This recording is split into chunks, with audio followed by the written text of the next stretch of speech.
On episode 574 of the 40 Plus Fitness Podcast, we discuss whether your feelings are getting in the way of your weight loss. You can find the full show notes for this episode at 40plusfitnesspodcast.com/574.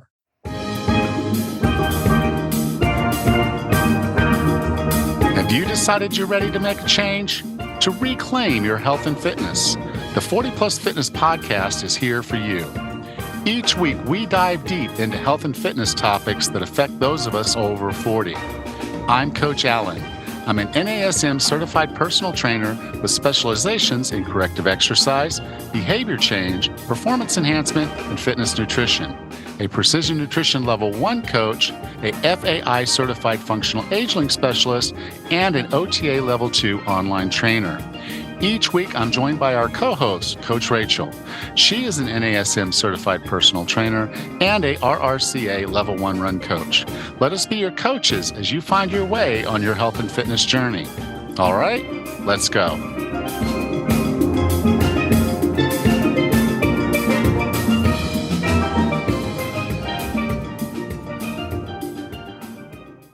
Do you get a little overwhelmed by all the fitness information, tactics, and jargon? Do you wonder if the things you see on social media are fads and fiction? Are you having a hard time knowing how to start and what to do? I know how it is. I used to be just like you, lost and learning the hard way that what I did back in my 20s and 30s was not going to get me there now. I needed clarity and an understanding of what to do, when to do it, and most importantly, how to do it. How about you? I'm planning a week-long program to cover all of this. The 40 Plus Fitness Retreat. It runs from May 29th to June 2nd, 2023. And best of all, I'm hosting it in Bocas del Toro, Panama. During the 40 Plus Fitness Retreat, you'll develop a training strategy and a program to help you take your fitness to the next level. Whether you're a beginner trying to figure all of this out or a seasoned athlete looking to up your performance, I'll walk you step by step through a process that will give you your what, when, and how. There will be limited spots available, so I need you to do two things right now. Go to 40plusfitness.com/retreat and join the interest list. Invites will go out to this list first, and if they take up all the spots, you'll miss your chance to join us. Second, mark your calendar because the trip from the US or Canada typically takes 2 days each way. And there will be special things going on the weekend before and after the retreat that you don't want to miss. Go to 40plusfitness.com/retreat and join the interest list today. I'm looking forward to hosting you in beautiful Bocas del Toro for the 40 Plus Fitness Retreat, May 29th through June 2nd. 40plusfitness.com/retreat. Hey, Ras. Hey, Alan. How are you today? I'm doing all right. Getting a little bit of a cold, but is what it is. Sure. Yeah. 'Tis the season. I guess so. It's just weird because, I've had my head down doing stuff and really haven't interacted with a ton of people. So I'm not really sure where this one came from, but I got a cold. It happens. Well, hopefully you'll feel better soon. Yeah. So the only other thing that's going on for me is I was recently a guest on the Health Fix podcast with Dr. Janine Kraus. You can listen to that if you want to. I've got a link to it. You can go to 40plusfitnesspodcast.com/HFP. It's being pop. So it's Health Fix Podcast, HFP. So 40 Plus Fitness Podcast /HFP. That'll take you to that podcast. It's actually a really good one. I like Dr. Kraus and her approach to things. And so, yeah, I really like that. It's kind of my goal as I go into this new year is I want to be on a few more podcasts, just kind of spread the word, get out there. And so that was cool. It's interesting, always interesting to be on the other side of the mic. Oh, absolutely. That sounds like a lot of fun. Yeah. How are things up there? Good. Still cold. Yeah, till about April. Yeah, I know. A few more months of winter. But yeah, things are good. Just drawing out some races for the year, trying to decide where I want to be and when I want to be there. So still working on my resolutions for the year. Cool. Cool. Yeah. Yeah, I well, don't know. I've been working on my Spanish. That was kind of one of the big ones I wanted to do. And then I am trying to cut Nice. some weight. So I'm working my way back into ketosis and Mhm. going to try to cut some weight. I'm actually right now at the lightest weight I've weighed in over 20 years. Wow. Yeah, My so I'm goodness. I'm down to my mid 30s weights, and so yeah, I'm gonna get a little bit lighter than this, but it's just yeah, I've realized I'm not carrying the 205 quite the way I did before. So get down to the Mhm. 205 and it'll be like I don't look like I did when I weighed 205 10 years ago. So I gotta try to find that new set point for me where I feel like I've got the energy and look the way I want to look and feel the way I want to feel and can do the things I want to do. Sure. Well, that's important to feel good and to do the things you want to do. That's the important part. Yeah, but these aren't Sure. really, I wouldn't really call these resolutions. These are just, Mhm. they're goals. And I set them very Mhm. specifically on what actions I need to do to make that happen and not just, I want this. It's like, okay, right now I'm Mhm. after a certain body look and not from necessarily a vanity perspective. It's just energy and what I'm carrying around. And if you're carrying around a little bit extra body fat, then you try to get rid of it if you want to get rid of it. That's part of what we're Sure. going to talk about today is getting rid of some of that Yeah. unwanted body fat. So you ready to jump into that? Awesome. Sure. Are your feelings blocking you from losing weight? Special note on this episode. This is not intended for people that are suffering with eating disorders, disease, or any other health condition. If you're dealing with one or more of those, I'd strongly recommend that you get medical help. This podcast is for information purposes only, but I did want to share this because I do think it's really important. And with that, I am going to put forward a little content warning here. Bear with me as I read this.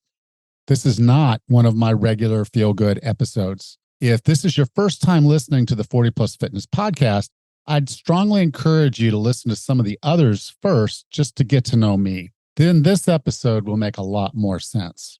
I don't intend to be mean or condescending, but in most cases, we are our own primary obstacle. This episode is my version of tough love, if you will. If you have small children around while you're listening, there might be a few choice words that you don't want them to hear. So take that into account. All right, with that, let's dive in. I'm going to start off with a basic principle here. Weight loss is a struggle. Weight loss is hard. If weight loss were easy, we wouldn't have the issues we have right now with rampant obesity and being overweight. And there's a lot of things going on in the world right now that, quite frankly, just have me really alarmed at the state of all this. And so I want to share some of that today. But before we jump into all that, I want to share a couple of statistics. Okay, so there was a 2017 survey of 2,000 Americans. And what they found was that the top three failed New Year's resolutions were diet or eating health. That was 54%.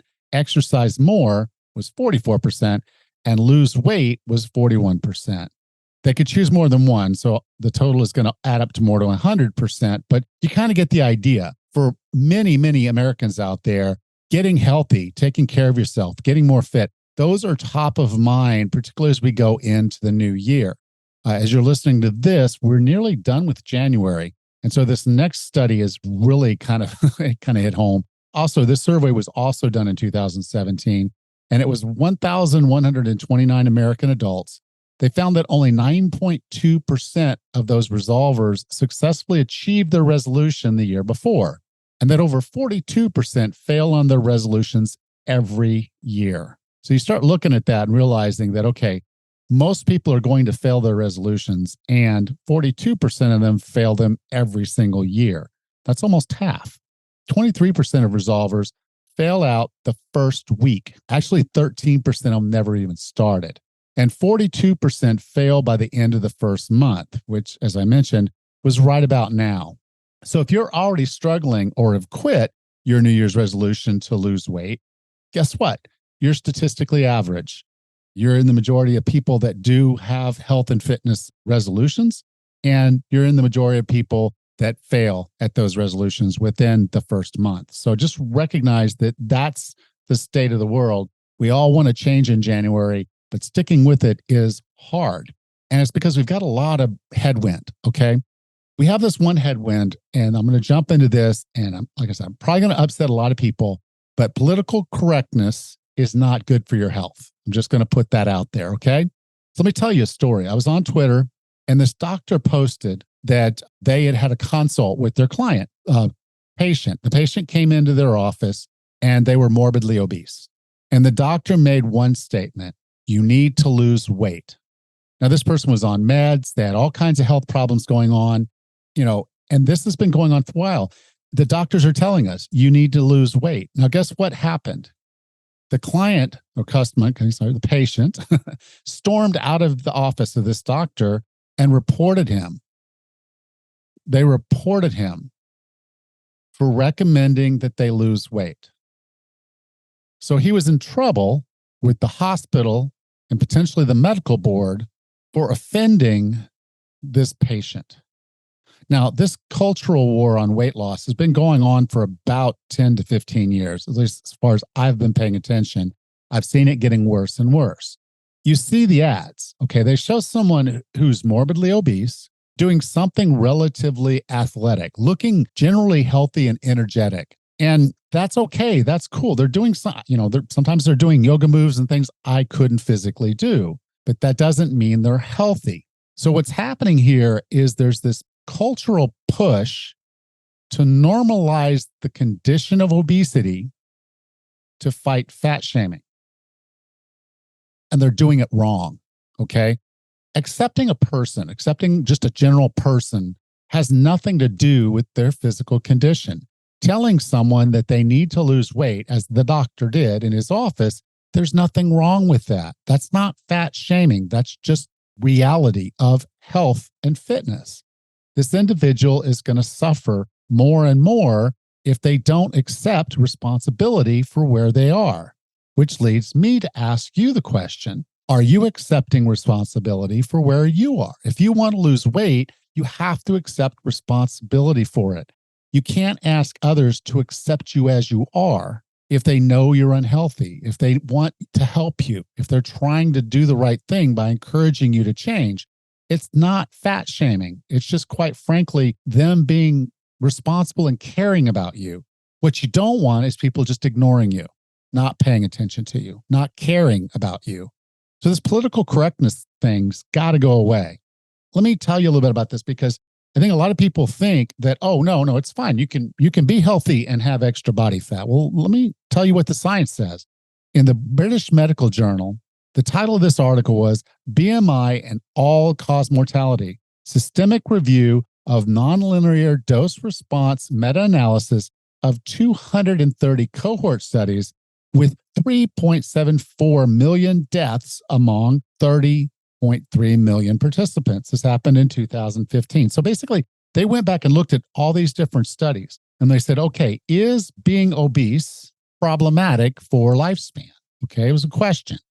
Now, the cool thing about this particular cohort study was that they used the data that was available to correct for smoking and for other diseases that they may have had beforehand, because someone can be completely healthy, completely good with the BMI, but because they lost all the weight because they had cancer. So they corrected for some of these confounders. And then what they found was absolutely, if you're obese, you are shortening your life. Your all-cause mortality goes up with age. It goes up with obesity. So you're shortening your life, you're shortening your health span. It just is what it is. So political correctness is the enemy of a healthy weight. I'm just going to put that out there again. I want you to pay attention to that. We can't right size this and say we're going to accept it because that's what the culture wants us to do, so we can be nice to people. We're past that. If people want to be healthy, if they want to lose weight, they need to lose weight. I've even seen where they shamed people for wanting to lose weight. They're like, that's wrong to want to lose weight because you're telling all the people who are overweight that they should too. That's not what they're saying. It's the fat shaming reversed. It's basically trying to get people to accept it as a reality, which it is a reality, but get people to say it's healthy. Get people to accept it and say, no, you can just stay this way and it's okay. And quite frankly, if you really care about yourself, about others, it's not actually okay. We need to do something. We need to get to health. We need to work on that. Okay, so I want to talk next about body image, because many of us, have developed these body images, and it's easy to see why that would happen. There's the magazine articles, you see the the svelte model and the skinny this and the skinny that. And that's what they're showcasing. They're showcasing the athletes, they're showcasing the others. And those are unrealistic for the vast majority of us. What we should be striving for is not to have the body of a supermodel or a professional athlete, but to have the body and have the health markers and have the health that we need, which means, yeah, we're probably going to carry a lot more body fat in a relative sense than an athlete or a supermodel, but we're going to stay in a healthy range. So we want to get our body fat in a healthy range. And so a lot of this body image, we have this propensity to look at ourselves in the mirror and say, I don't look like the supermodel. I don't look like the athlete. And that can become very discouraging when you're trying to lose weight, when you're trying to get healthy. Having that negative body image is not helping you. So it's time to push that away. It's time to say, okay, forget what I look like right now. I know what I'm going to look like when I get this done. That's the right mindset. The right mindset is not where you're starting from.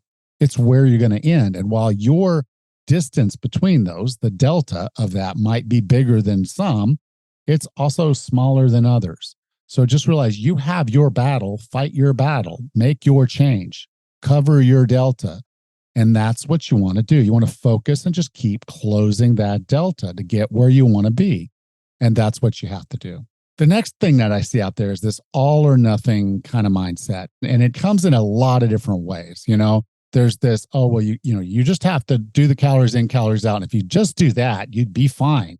You're overeating, you cow. And again, that permeates out there. This is the way to do it. This is how I did it. So it has to work for you. This is math. This is physics.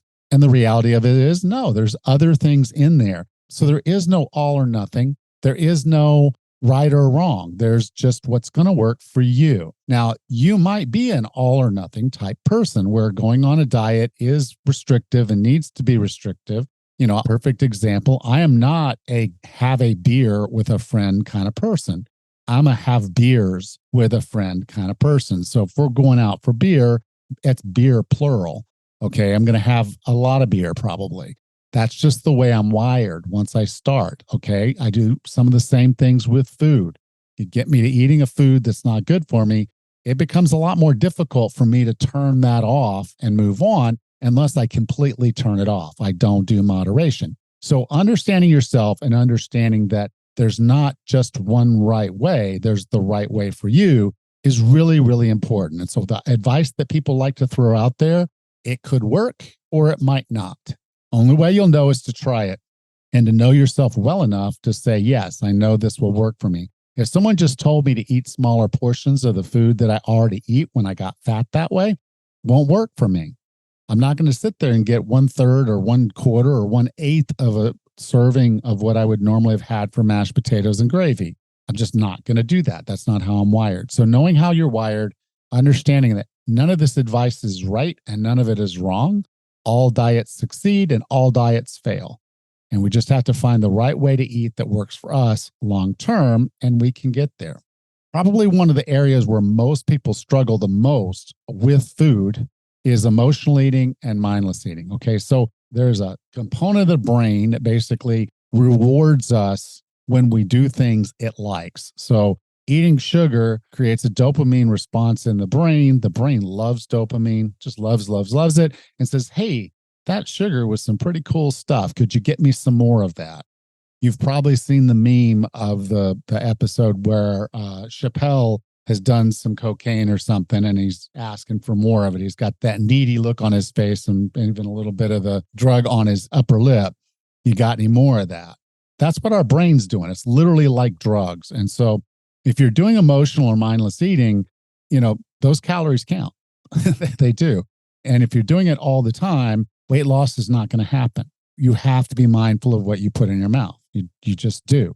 You can get away with an occasional, okay, I'm going to go have some popcorn while I'm watching a movie, and I probably won't be mindful of the popcorn, but you get the idea. If this is a regular thing, if mindless eating and emotional eating is a regular thing, you got to solve that problem, because if you don't, weight loss is just not going to happen. The next thing I want to talk about is called self-talk, or the voice in your head. Now, I've told people the story several times. I'll kind of say it again, was When I finally kind of woke up to the fact that I was killing myself with food and alcohol, I called myself the fat bastard. And it's really because it defined everything about me. It defined that I was fat. Yes, fat. I was fat. And it defined that I was not very nice to myself and I was not very nice to others. And those were traits that I was not very happy with, but that's what my inner voice was telling me I was. And I was accepting that who I was. So much like the negative body image thing, I had a negative overall image of myself. Everything was wrong. Only thing I felt like I had any control over whatsoever was my employment, my career. I was really good at that, but I seemed to suck at just about everything else. And what I came to understand was as long as I let that self-talk happen, as long as I let the fat bastard live, I'm never going to be who I deserve to be. I'm never going to lose the weight because the fat bastard is going to take me down eventually. That negative self-talk, that voice in my head is eventually going to wear me down and I'm going to break. And so a big part of my transformation was the mindset work necessary to push through and away from that self-talk, to literally name it, the fat bastard, and then to sit down and say, okay, I got to move away from him. I've got to figure out a way to stop him from killing me. And it took years. It took years for me to figure out ways to do that, to build the tool set necessary to make that happen. But I had to, and I did. And I want you to too. So if you find yourself talking yourself out of things. So, this happens a lot, like if we slip up. So you have a bad day or something happens at work and you get home and you're like, you yell at the kids or the grandkids, you're just yelling you're kicking the dog. I don't know, just you're upset, you're tired, you're cranky, you're stressed. And then you find yourself emotionally eating. And then you find yourself the next morning, like really just angry at yourself now for what you just did to yourself last night. And since you screwed up your diet and it's Friday, you may as well just blow it out the weekend, right? No. Again, that's your self-talk. That's that voice in your head sabotaging you. You need to say no. I can go through a weekend eating well. I can go through a weekend just fine. I screwed up last night. I forgive myself. I'm not going to do it anymore. I move on. You've got to work yourself past that. So just recognize that we are and can be our own worst enemy. We've got to deal with that enemy head on. Okay. The next area that I want to get into is a lack of support. So many of us, we try to do this on our own, but we've got so much going on in our lives. And really, we don't have a support system. We don't have people around us that really care, or they don't seem to care. If you have teenage kids or kids in the house, well, there's always going to be snack food available. Kids are just not naturally wired to want to eat healthy unless they were brought up that way. So if we brought up our kids on snack foods, there's always going to want snack foods and they're always going to want them in the house available. And so you're probably going to have them rather than have them go nuts around you. So you're going to have these snacks in the house. You're going to have this and that.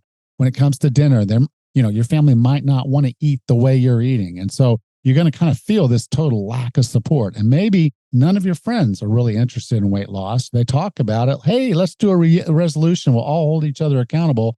And then by the second week, you're like, hey guys, how's everybody doing? Well, I'm done. I didn't even start the first day. I had a candy bar when I woke up that morning. So you kind of feel like your whole support system's just gone. And the reality of it is you just chose the wrong support. Or you may not have even asked for support. Have you even sat down and asked your significant other or your kids to help you with your weight loss? Have you told them what your plan is and why you're doing this? Because more than likely, they're part of your why. And if you sit down and take the time to do that, you can build that support. You can get your family to pay attention to what they're doing. And it's a fairly simple thing for them. Please don't leave your snack food out. Put it back in the pantry so I don't see it. That will help me a lot. It's a simple thing. You coach them, you get them to do it, they start doing it. When you get a support team around you, you support the heck out of them and you don't let them quit. You hold them accountable. It's like, no, Betty, we said we were doing this. We're doing this. You get back on the wagon right now. We're on this. Just because you had one candy bar, you're not done. You're not done. Get past yourself. Let's get this going. So build the support, because the lack of support is not their fault. It's yours. Okay. You got to build the support. You got to find the support. And if you can't get the support locally, so your family's just not going to do it, and you don't have the way to push or make that happen, and your friends are just really not going to get into it, and none of them are going to try to do the things you're doing, then reach out, find the support, find groups. We have a Facebook group, 40plusfitnesspodcast.com/group. Wonderful group of people there, all trying to take care of themselves. We're all at different points in our journey. They're there. There's people out there to support you. There are other Facebook groups that have different flavors and different things they're doing. Some people post pictures of themselves because they find that very motivating to see others succeeding. That's not us. We're basically there to support you from an emotional perspective, from a basic support of, I'm here for you. If you're struggling, I understand. I struggle too. Here's what I'm trying to do. Here's what my year is going to be like. This is what I'm going to do. This is the challenge for the week. And we work with each other. We try to help each other. We hold each other somewhat accountable. So if you're looking for support, there's a group. If you're looking for deeper support, well, you have a coach right here. Rachel and I are on this show. We're here willing to help you, to support you. So if you have a lack of support, it's only because you haven't reached out. It's only because you haven't tried hard enough to have the support. And then the final bit of this, we go over and over, and I'm hopeful if you're still listening to this, some of this has resonated with you. I'm sure it has. Most of the things that are going on here were battles I had to fight myself. Okay. Is it okay for me to be 20, 30, 40 pounds overweight? And I'm like, well, as long as I'm okay and healthy, yeah, but then I wasn't. And so, and I had the negative body image. I had the all or nothing stuff. I had the emotional and mindless eating, the self-talk, and no support, bad relationships and toxic things in my life. And so I was in that spot. And the way I got past it was to know myself. And so know thyself. I'm going to read a quote.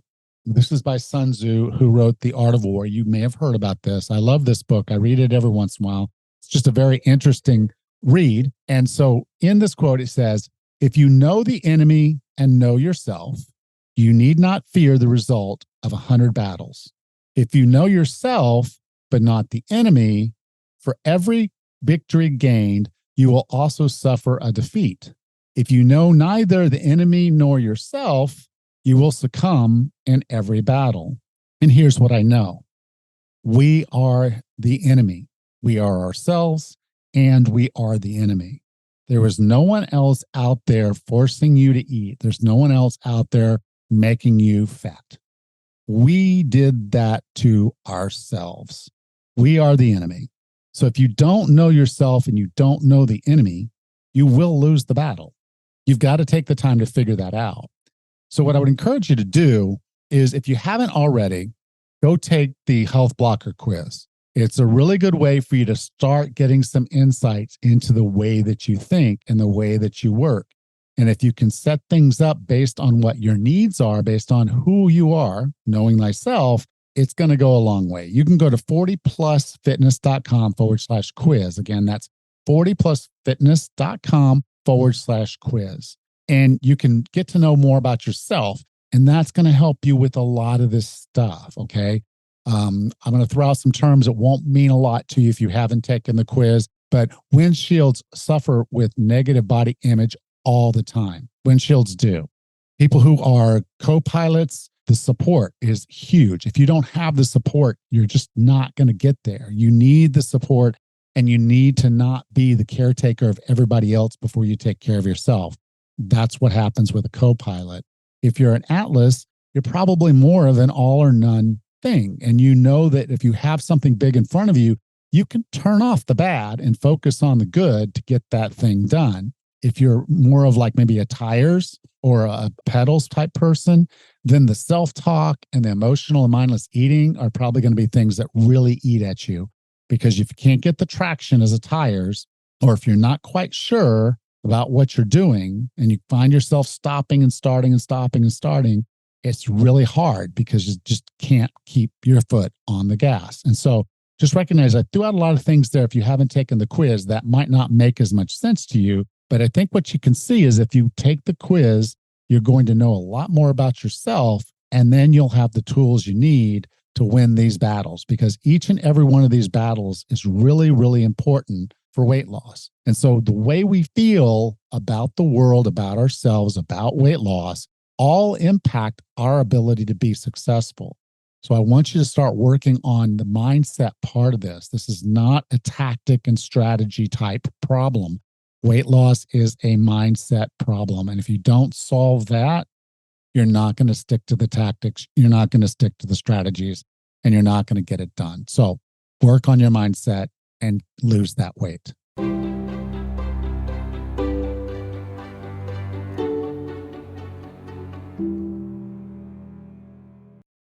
Welcome back, Raz. Hey, Alan. My goodness, you unloaded a lot of things in that discussion. I don't even know where to start, except for one of the things you said right off the bat is weight loss is a hard struggle. It's a long process. It's a hard process, and it's absolutely a struggle. Yeah, I guess where I kind of got into all this was back in the 80s and the 90s and early 2000s. There was a lot of press, if you will. I'm not going to say like not like media press, but just people pushing on the idea that the ideal of what we were seeing in magazines and things and TV and movies was not real, was not what was attainable by mere mortals, by normal people, if you will. And you mean super thin models and athletes. So you'd see someone, you'd see someone at 4% body fat, and they're running around, on covers and, magazines and things like that. And they're like, well, that's not normal. That's not healthy. And that's not ideal when you are trying to live your life and you're not able to, do the things they do, which is absolutely true. But I kind of feel like the pendulum has swung so far from there that now they're quite literally saying, if you're not obese, there's something wrong with you. Well, that's an interesting conundrum right there.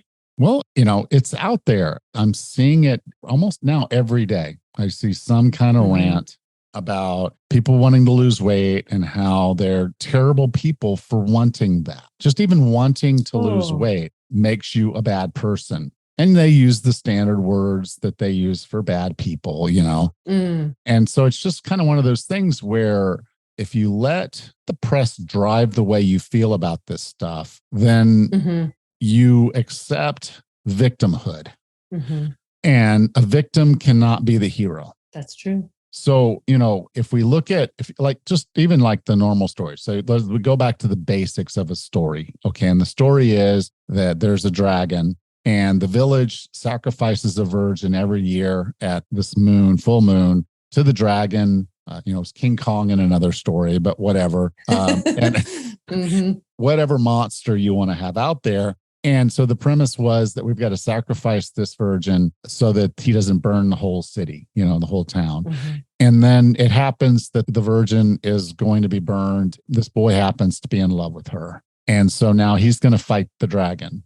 And, everybody else is just status quo. It's like, well, it's a virgin. So what? And they want to be victims. They're all victims. They're afraid of the dragon, and this appeases the dragon. And so if you've got all this social media and all this other stuff telling you that you're wrong for wanting what you want and you give up, then you've chosen the victimhood. Right. Or you can choose to be the hero in your own story and you can slay your dragon. And so I didn't mean this so much to be a negative thing, other than it's just so frustrating to be inundated with it because, I don't even think I'm necessarily the target for what they're after, because again, I don't care how skinny a supermodel is. I'm not going to look like her. Right.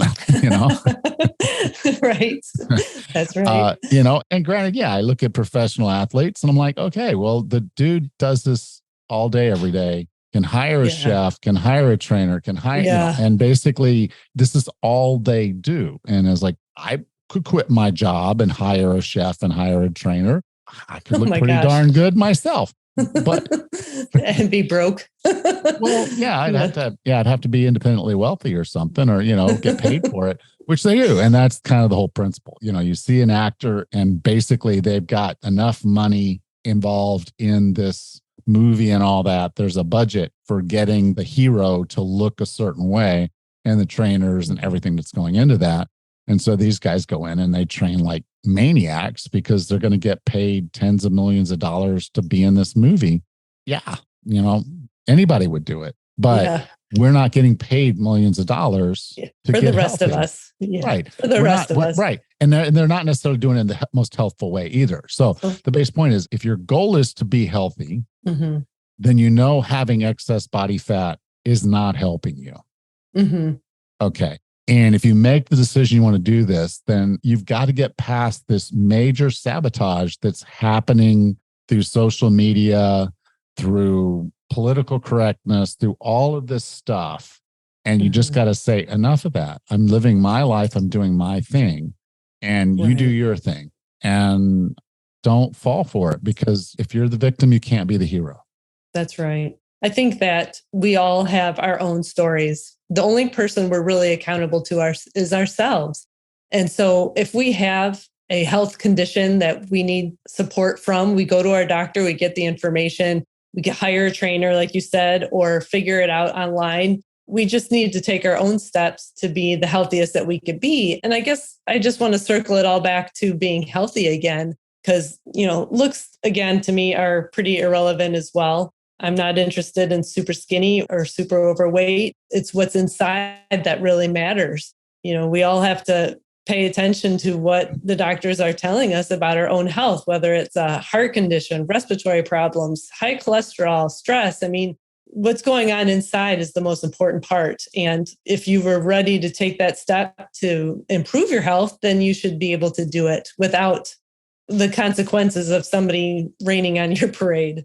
Yeah, but I guess I just break it down to saying, if someone came to me and said, "Hey, Alan, you probably need to lose some weight," I would take that as good advice. I would take that right now and say, yeah, I look at and I say, you're probably right. I'm carrying more body fat than I probably should right now. And you're right. If a doctor told me that, I'd say, yes, doctor, you're right. Here's what I'm doing about it.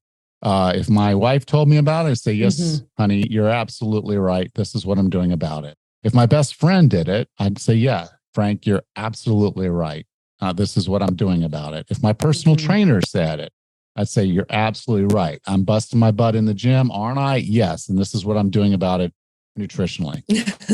And quite literally, I would own my mission. I would own my body. I would own my own belief system in myself. And I would not be looking to others for validation of who I am. I know how hard I'm going to work. I know how hard I can work. I know what I'm capable of. And carrying an extra bit of body fat doesn't define me, but it's sort of the idea, like we were talking earlier. So let's say you have a car and it requires 4 tires, maybe a 5th if you want to have a spare. Well, okay, you've got 15 tires and 10 of them are all strewn around your yard. People are going to notice those extra 10 tires strewn along your yard. So at the very least, pick them up and collect them somewhere. You leave them out there and people see it, they're likely may say something. So if you need to lose weight, if they say something, it's just, again, they're less likely to say it now than they were 15, 20 years ago, because there's more people like you than there are like them. If they're thin, 75% of people over the age of 40 are overweight or obese. It's 75%. So that's the majority of us. The majority of us are overweight. Okay. And so you're in the majority, you're more normal than anything else, but that doesn't mean that the pendulum needs to say that that's the new normal. When it's not healthy, it's not healthy. You have to do something about it. If it's shortening your life, you have to do something about it. Well, that's what we do know. We do know that having the extra weight gives us a higher risk for other health problems, whether it's down the immediate or down the line. But all cause mortality. All cause mortality. All cause mortality. That's right. You're going to die sooner. You're going to die sooner. On average, you're going to die sooner because you're carrying the extra body fat. Right. But you made a good point too, that there's very few people that can look you in the eye and tell you you're overweight and you need to do something about it. And like I said, I can count on one hand the number of people who I'm willing to listen to. Right. But and even if it upsets you, I mean, because again, those are the people that love you. Sometimes, but I've had people come up and say, well, you don't look like my personal trainer. And I'm like, okay, well, who is your personal trainer? And you start looking up who this guy is or gal is, and you're like, oh, so this person was a professional athlete and, basically Olympian and da da da da da. And you're like, they never had a weight problem in their entire life. And I'm like, well, great. They've never had a weight problem. Yeah. They've always had a six pack. They've always looked that way. And I'm like, and they're also not 57 years old. But that all said, if that's your trainer, that's great. Do I have to look like that trainer? No. Am I going to be that kind of influencer on No. social media where I'm showing you guys six pack abs and running around Instagram like I'm something special? No. What I do is I coach for health. I coach for health. I coach for wellness. I coach for happiness. I want you to find the life balance where you're where you're supposed to be. And the messaging that I see out there is that we're never where we're supposed to be. And that's just not true. If we're in the mission and we're doing the thing, do the thing. Just do the thing. Be the hero. Victims are victims. They stay victims, and you are happy and healthy that way, and you feel good, and you want to be the victim, and you're like, yeah, I'm just going to do it. I'm going to, basically eat dessert every day for lunch, dinner, because you're a grown adult. You can do that. You can literally go to the store right now and buy it. You can eat every bit of it right now. Nobody will stop you. They won't even sit there. When you go through the cash register, she won't even acknowledge. She'll just, you go out and sit in your car and eat the whole cake. You can do that. You can absolutely do that. I don't think that's what people want to do, though. They think they want something, but then there's this messaging that's out there. And I'm like, you just got to turn that off. You just got to say, okay, that's just not me. That's a message. Maybe someone needs to hear that and feel good. But that's not my message. My message to myself and to the people around me is you deserve to be healthy. Yes. You deserve to feel good in your own skin. You deserve to have energy and life and vitality and to live every moment like it's this wonderful thing. And that's what I want you to have. And so I just see this messaging and I'm like, it's screwed up. It's just screwed up. And you got to stop. Stop, and you're not winning a battle by agreeing with it and being politically correct because they say, well, this is politically correct. You're being politically incorrect. You're fat shaming because you're trying to lose weight. If I'm shaming anybody, I'm shaming myself, but I'm not shaming you. It has nothing to do with you. And I think that's where the messaging just really upsets me. And I'm sorry that if I get a little bit frustrated with all this stuff, but the base reality of it is, sure, you deserve this. You deserve health and happiness. And the only way you're going to get there is to be your own hero and not the victim. That sounds great, Alan. I did want to make sure that we brought this back to health. And that's the bottom line, is that it's important that you do what it takes to take good care of your health so that you can live a long, happy, healthful life. Absolutely. All right. Well, I probably lost all our listeners. No, I think that was an interesting discussion, but that was good. Okay. Yeah. But again, I didn't mean to upset anybody or frustrate anybody. It's in you to do it. I believe in you and I want you to believe in yourself. And that's really where this was coming from. And I'm sure I upset a couple of people. And if I did, comment, tell me why I'm wrong. But, right now I just feel like there's this pull and it's pulling in the wrong direction. And they're saboteurs. It's just another version of saboteurs. And it's something you got to fight. Right. All right. Well, Raz, I'll talk to you next week. Take care, Alan. You too. Next time on the 40 Plus Fitness Podcast, we meet Gabrielle O'Hare and discuss her book, Why Women Over 40 Can't Lose Weight. Until then, have a happy and healthy week.